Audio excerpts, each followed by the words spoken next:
अस्सलाम वालेकुम दोस्तों, गड्डी अपने को लैंड क्रूज़र V8 इनकी 3-4 दिन हो गए खड़ी नूं ते बैटरी डाउन हो गई तो सेल्फ नहीं चाह रही। होने का तरीका तुहानूं दसना कि बैटरी डाउन हो जाए तो गड्डी स्टार्ट किस तरह करी दी। तो सब तो पहले तुहाडे कोल इस तरह का एक टोचन होना चाहिए जिहड़ा दूसरी गड्डी दे नाल तुसीं अटैच करना है।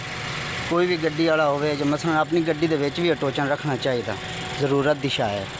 तो बाकी तुसीं इहदा आ कड़ी है ये ठंडे ना लानी है, रथ नाल तार रथ लाना। तो तारां अगू टच भी ये तारां अगू टच भी नहीं होण देनियां, ना पिछू टच होण देनियां। ते इस तरह तुसीं इहनूं लाना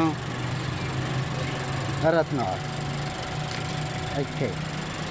ते बाकी कड़ी इहनूं तुसीं लाना इत्थे गरम नाल। इन्हूं तुसीं गरम नाल ला के फिर तुसीं बड़ा वाल गट्टे दरीस उन उधर ला गरम नाल ठंडे रथ नाल। हाँ भाई भैया रस्सी बेलो इन्हें तो पकड़ कर रख आ जाता। रथ लाना तो गरम ना गरम लाना।